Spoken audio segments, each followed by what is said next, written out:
makarelate kayo sa story niya. Ating special guest, she was just an ordinary company employee for almost 10 years. 10 taon.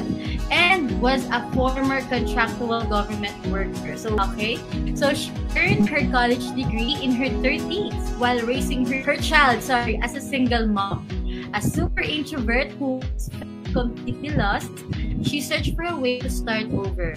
Ang title ng ating Friday Praise Story is From Survival to Significant. Ano yung mga benefits na nakuha mo sa work from home? Go ahead. Talaga dito, sobrang laking tipid. Unang-una, kasi nag-work ako, di ba? Nag-work ako after. Yung half kagad ng sahod ko doon, nakaalat na yun sa pang expenses ko, pagpasok, pamasahe, pagkain.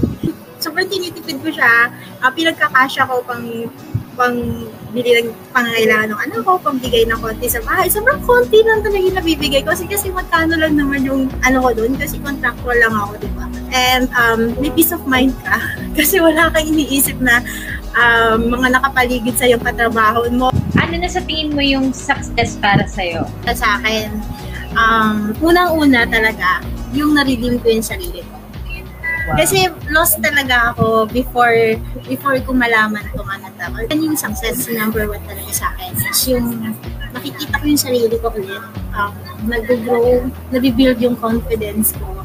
And yung mga pangarap ko, yung mga ina-imagine ko lang before, eto, nangyayari siya sa akin. So, hindi ko maipakita, hindi ko maisabi sa mundo na single parent ako, ganyan. Yun, ngayon, proud ako sabihin na, single parent ako, ako lang yung nag-provide sa anak ko, ako yung nagpalaki sa akin.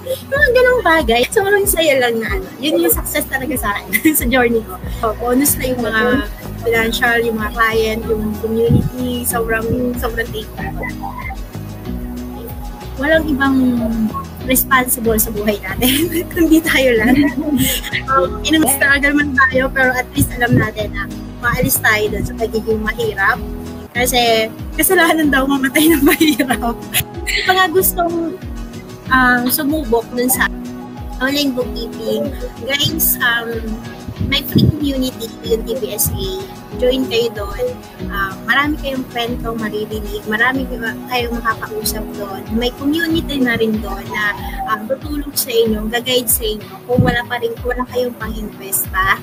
Or kung meron naman, baka gusto nyo i-take yung risk na ginawa ko. Yung last money ko talaga is, inano ko siya dito, in-invest ko. Kasi guys, yung investment sa sarili, yun yung dapat talaga natin inuuna pala.